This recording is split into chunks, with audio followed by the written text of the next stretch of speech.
Well, it's what time is it? It's a little after 8 in the morning, a little cloudy into July. On my way up to Avery, Idaho, which is about 8 hours just to get some fishing in. This summer the water's been really high because we had a really big snowfall this year, so the waters are just coming into fishable times, at least down here in the South Idaho. So I'm going to drive up to, it's not too far from the Canadian border. Got the whole week off, so I figured what the hell, we'll go spend some time up there and see if we can catch some nice cutthroat. It's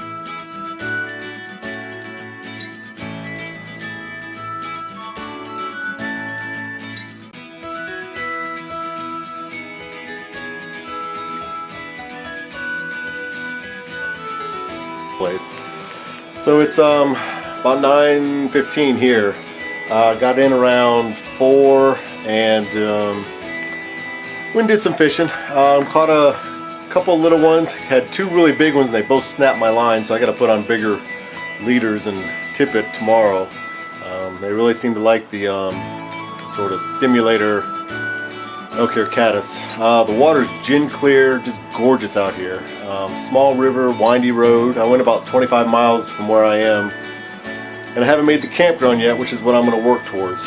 And then just hike into a little bit more of the backcountry tomorrow. So let me show you this place. Well,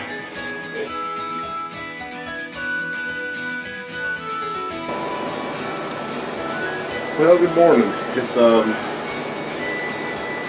6 o'clock their time, 7 o'clock my time. Up early. I'm trying to head a little bit of backcountry fishing today.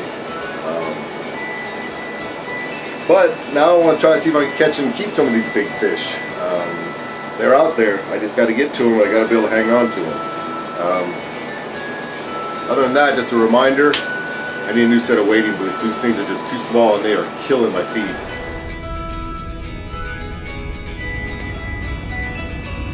Just some ramblings. Like I said, there's no music out here. I slept like the dead last night. It's a little chilly this morning. It's reading 51, but it feels a lot cooler than that out here in the mountains. Not much to listen to on this road. It's about 40 to 50 miles to, well, probably not quite that far. Probably close to 30 some odd miles to the campground.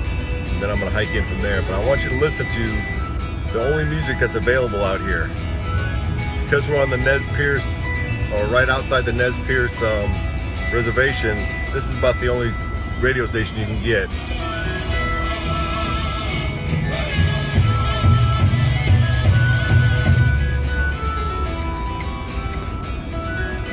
The water is just crystal gin clear out here. It's a relatively small stream, probably no wider than, let's see, anywhere from 15 to 30, 40 yards on the flat spots. Water's relatively shallow in the runs and the riffles, probably no more than knee deep at the most, but there's some really deep holes, and that's where I was picking up the big ones.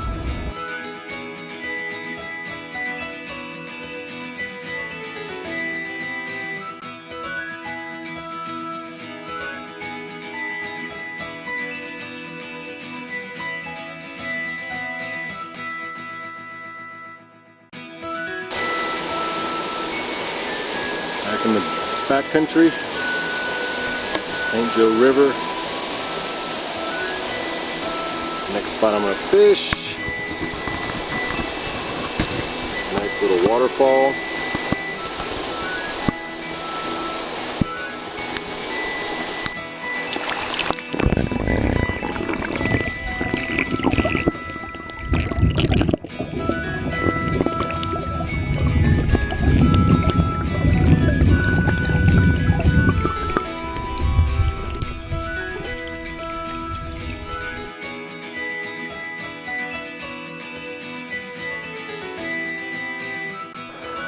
Alright, so it's the end of day, what is this, one and a half. It is, what time is it? 6 o'clock our time, which means 5 o'clock here in Avery. It's about 90 degrees. Started out this morning at 51. By the time I got to where I was going, it was 44, so it was a little chilly this morning. I went to Spruce Tree Campground, which is the farthest you can possibly go on a road before you end up having to hike in. I hiked in, I got there about 8 o'clock this morning, after, it's probably about 40 miles from here. Hiked in, I don't know, I probably hiked in about 3.5 miles. Really steep up above the river, so it was really hard to get down to it. I finally got down to the thing, and I made a dummy mistake, something I swear I never want to do, and I always say I don't do it, is I hiked in my waders and my boots. The drawback to that is there's just not really that much support, and by the time I got down into the river, my heels they're a little sore, they're a little raw, but I figured the cold water would work out and help out with that. Within a mile of hiking back down the river, I mean, my heels were just raw. When I finally got back to the campground at probably around 2:30, 3 o'clock Avery time, took off my boots, and my heels are just hamburger. It went beyond blisters and just basically just wore the skin right square off the back of my heel. I knew better than to try and hike with wading boots on, and especially that type of distance. My goal was only to go like a mile or so, but you just couldn't access the river because the trail and the drop off into the river was just so steep you just couldn't get down it. So anyway, I finally got back, took my boots off. Like I said, my heels are just hamburger, and the tops of a couple of my toes are the same way. Just the skin just denuded right off of it. The fishing was good. I caught a couple of fish right off the bat, and then it was sort of a low spell between about 11 to 1. And surprisingly, as you go down the St. Joe in that sort of remote area, there's really not very many places to fish. It's just really sort of a lot of flat, ankle deep water, and it's really wide with very few holes. I did pick up quite a few of them at the holes, anywhere from, I don't know, 9 inches, on average around 12 inches. As I was probably about half mile from the camper where the truck was, I casted this foam hopper and just hit into this 15-inch cutthroat, just a monster. And I had him on my 3-weight rod, so that was a hell of a fight.